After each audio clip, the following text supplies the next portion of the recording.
आप सभी पावन वर्षा योग की रिमझिम फुहारों में शरीर की शीतलता को प्राप्त कर रहे हो, पर इस मौसम में जो आपको ज्ञानी गुरुवरों का सानिध्य प्राप्त हो गया है, उस सानिध्य में आप प्रातःकालीन बेला में ज्ञान भावना से ज्ञान की वर्षा का लाभ ले रहे हो। इस ज्ञान वर्षा से आपके मन को शीतलता मिलेगी, विचारों में ऊर्जा आएगी,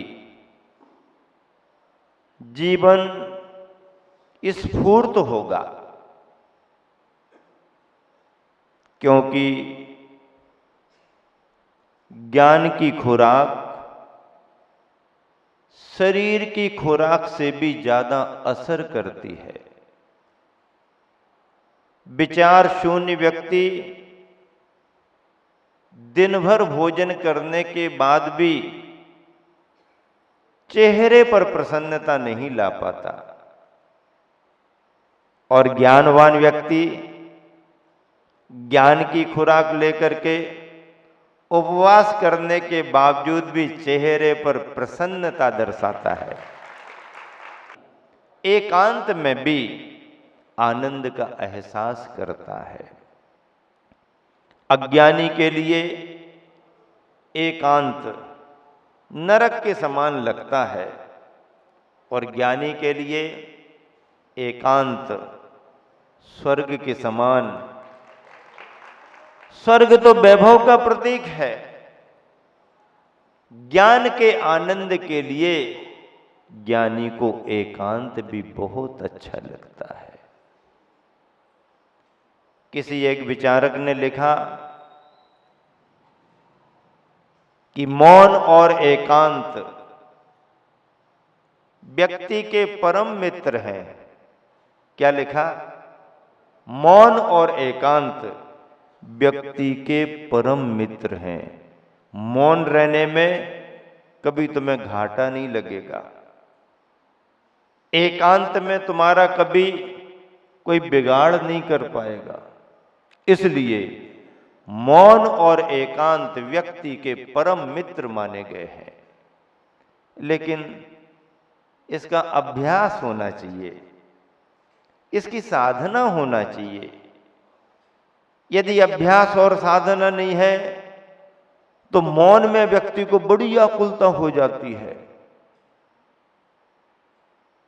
एकांत में आदमी घबरा जाता है, ऐसा लगता है जैसे जेल में बंद कर दिया हो, क्योंकि उसके पास में तत्व की समझ नहीं है, तत्व का उसको ज्ञान नहीं है। जिस भव्यात्मा को तत्व का ज्ञान, तत्व की समझ आ गई, उसके लिए वन और भवन कोई फर्क नहीं पड़ता। कांटे हो या फूल, फर्क क्या पड़ता बोलो। ज्ञानी के लिए कह रहा हूं, कांटे हो या फूल, फर्क क्या पड़ता बोलो। कुटिया हो या महल, आंख भीतर की खोलो। कांटे हो या फूल, फर्क क्या पड़ता बोलो। कुटिया हो या महल, आंख भीतर की खोलो। माटी हो या स्वर्ण, जागना तो भीतर है। माटी हो या स्वर्ण, जागना तो भीतर है। जो भीतर से जगा, कौन उससे बढ़कर है। जो भीतर से जगा, कौन उससे बढ़कर है।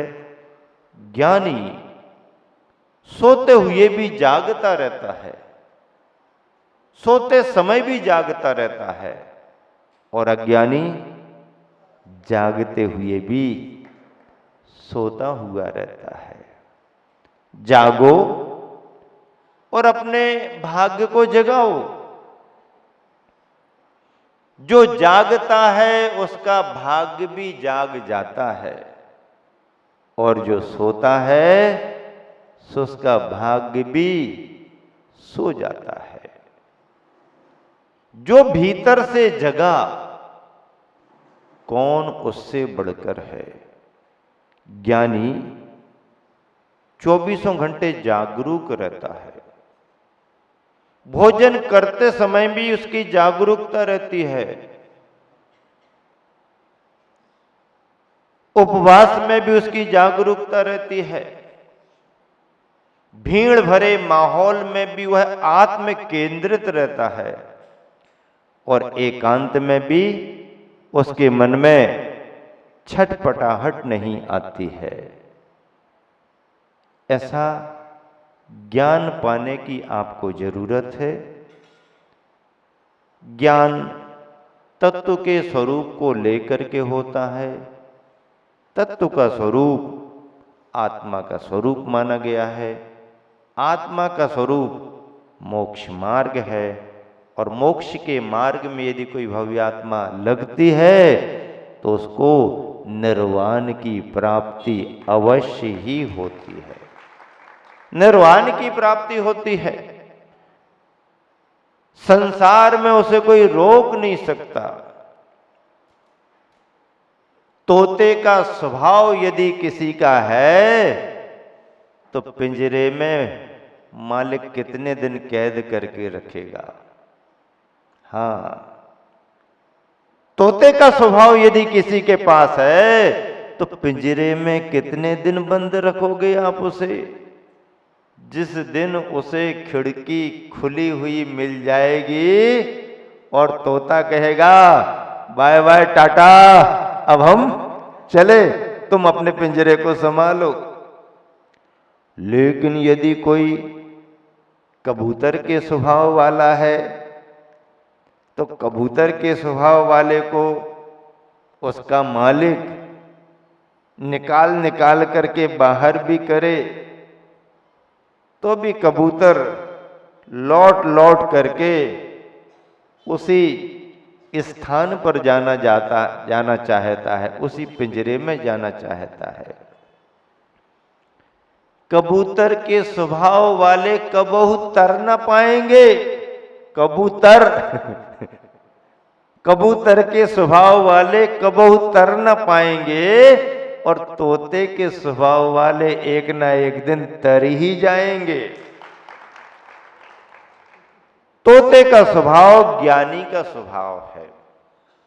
पिंजरे में कैद है तोता है, लेकिन तन से कैद है, मन से कैद नहीं है। आप संसार में बंधे हो, बंधे रहो, लेकिन तोते का स्वभाव यदि प्राप्त कर लोगे तो फिर आप तन से बंधे रहोगे, मन से नहीं बंधे रहोगे। मन से तो आप मुक्त माने जाओगे। और यदि कबूतर हो तो तन से तो बंधे ही हो। यदि कोई बंधन छोड़ाना भी चाहे, बंधन छूट भी रहा हो, छोर छुट्टी का भी समय आ रहा हो, तो भी मन तुम्हारा बंधा रहता है। तो बंधन से छुटकारा मिलने के बाद भी तुम्हारे को मुक्ति नहीं, क्योंकि कबूतर के स्वभाव वाले हो, तोता के स्वभाव वाले नहीं हो। तोते का स्वभाव ज्ञानी का स्वभाव माना गया है। ऐसा ज्ञानी का स्वभाव तत्व की समझ के साथ आगे बढ़ता है। तत्व क्या है? तत्व रत्नत्रय में समाया हुआ है। तत्व क्या है? तत्व 12 भावना में समाया हुआ है। तत्व क्या है? तत्व 16 कारण भावनाओं में समाया हुआ है। 12 भावनाओं में तत्व समाया है। आज तक जिन्होंने सिद्धि यानी निर्वाण की प्राप्ति की है, बगैर 12 भावनाओं को पाए किसी ने मोक्ष प्राप्त ना किया है और ना आगे कर पाएगा। 12 भावनाओं को माता की उपमा दी गई है। 12 भावनाएं माता के समान है। जैसे माता अपने शिशु का पालन पोषण करती है, शिशु का संरक्षण करती है, शिशु को प्रसन्न रखती है, उसके हर सुख दुख पर ख्याल रखती है, ऐसी 12 भावना मोक्ष मार्गी साधकों के लिए माता के समान है। उपवास किया है तो 12 भावना साथ देंगी। आहार करने को गए हैं तो 12 भावना साथ देंगी। प्रवचन में भीड़ में बैठे हैं तो 12 भावना साथ देंगी। और अकेले जंगल में विराजमान है तो भी 12 भावना साथ देंगी। वन में है तो 12 भावना, और भवन में बैठे हैं तो भी 12 भावना, और आचार्य विद्यासागर सभागार संत भवन में बैठे हैं तो भी 12 भावना साथ देंगी। तो 12 भावना साथ देंगी। 12 भावना नित्य प्रति आत्मार्थी साधक के लिए सहयोगी बनती हैं। उसकी प्रत्येक क्रिया में 12 भावना साथ देती हैं। बैराग उपावन माई चिंतो क्या अनुप्रेक्षा भाई। अनुप्रेक्षा विचार चिंतन को कहते हैं। अनुप्रेक्षा का अर्थ क्या होता है? मुहुर मुहुर चिंतनम इति अनुप्रेक्षा। तत्व का बार बार विचार करना। धर्म क्या है, अधर्म क्या है, पुण्य क्या है, पाप क्या है, शुभ क्या है, अशुभ क्या है, अच्छा क्या है, बुरा क्या है, भलाई किस में है, बुराई किस में है, हित किस में है, अहित किस में है, उपादेय क्या है, हे क्या है, ये जो विचार चलता रहता है और हित और अहित को जानकर के अहित से बचने का प्रयास करता है और हित में संलग्न होता है, इसका नाम है तत्व। मूल धर्म है हमारा।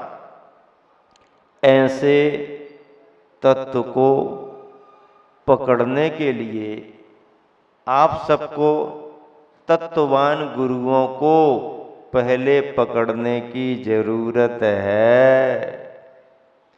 तत्ववान गुरु के लिए यदि आपने पकड़ लिया तो देर सवेर आपको भी तत्व की प्राप्ति होगी। कल कहा था, मोह नींद से उठ रे चेतन। महाराज जी काहे के लिए आए? महाराज जी डंका बजाने के लिए आए। चाय का डंका नहीं, ज्ञान का डंका बजाने के लिए आए हैं। हाँ, तुम्हारा चाय का डंका तो तुम्हारी दुकानों पर होगा, तुम्हारे घर में होगा। चाय का डंका तो तुम जिंदगी से बजा रहे, एक कप दे दो, आधा कप दे दो, एक कप दे दो, आधा कप दे दो। लेकिन यहां आओ, चतुर्मास में गुरुवर ज्ञान का डंका बजा रहे हैं और आप कहो एक कप दे दो, आधा कप दे दो, एक गिलास दे दो, 2 गिलास दे दो। ले जाओ भर भर करके। डंका बजाने आए हैं, चोट करने के लिए आए हैं तुम्हारे ऊपर, सहलाने के लिए नहीं आए, प्रशंसा करने के लिए नहीं आए। तुम्हारा अच्छा काम तुम्हारी प्रशंसा अपने आप करेगा। कहीं पर कोई फूल खिला हो और उसकी सुगंध को कोई रोक करके रख ले, किसकी हिम्मत है? नहीं, हम कपड़े से उसको पैक कर देंगे, प्लास्टिक पॉलीथिन पन्नी लगा देंगे। अरे कुछ भी लगाओ, यदि फूल में सुगंध है तो छेद करके भेद करके भी बाहर निकल आएगी। तुम्हारे में अच्छाइयां आएंगी, तुम्हारी प्रशंसा होगी, और यदि अच्छाइयों की कमी है तो महाराज जी उसको ढांकेंगे नहीं, उस पर चोट करेंगे। क्या करेंगे? संभल करके बैठना, ज्यादा जोर से लगने की संभावना हो तो हेलमेट पहन करके आ जाना। तो ध्यान से सुनना, मैं ये कह रहा हूं कि यदि ज्यादा चोट आपको लगने का एहसास हो रहा हो तो सुरक्षा के लिए अपने हेलमेट लगा करके आना। हम तो फेंकेंगे ही, हम तो चोट करेंगे ही, आप अपनी सुरक्षा से आना। लेकिन इतना ध्यान रखेंगे कि अंदर हाथ पसार कर ऊपर मारे चोट। व्यक्ति पराया नहीं है, अपना ही है, अपना ही है। और अपने को यदि ठीक करना है तो अपनेपन के भाव से ही, जैसे माता बच्चे को आंखें दिखाती है लेकिन अंदर से भाव रखती कि हमारा ही तो है आवाज तेज करती है, समझता कि नहीं समझता तू? वो घबरा जाता है, फिर भी अंदर से भाव रखती हमारा ही तो है। ए तेरे को भोजन नहीं देंगे, फिर भी अंदर से मन कहता है नहीं नहीं भूखा थोड़ी रखेंगे, और ज्यादा हुआ तो एक आध मार भी देती है। और जब रोने लगता है तो बाद में फिर दूध पी लो, चाय पी लो, शक्कर डाले देते हैं, जोर से लग गया क्या, पूछ लेती है, और धीरे धीरे बच्चा हंसने लगता है। तो जैसे माँ अपने शिशु के प्रति भाव लेकर के उसे नियंत्रित करने का भाव रखती है, ऐसे ही समाज में गुरु आकर के समाज को अपना मानते हुए अपनत्व के साथ में यह सभी करते हैं ताकि काम समय पर व्यवस्थित और अच्छे से अच्छा हो। इसलिए बंधुओं, 12 भावना तत्व के रूप में अपने सामने सुनिश्चित हुई है, और इन 12 भावनाओं का आनंद आप सभी को भावपूर्वक लेना है। 12 भावनाएं कई प्रकार की लिखी हैं, अनेकों छंदों में लिखी हैं, कोई संक्षेप रूप में लिखी हैं, कोई विस्तार रूप में लिखी हैं। अपन यहाँ पर जो 12 भावना रखेंगे, आप पढ़ेंगे, उस पर प्रवचन सुनेंगे, उसका आनंद आपको मिलेगा। ध्यान रखिए, अपन जो 12 भावना प्रारंभ करने जा रहे हैं उसके लिए आप सुने।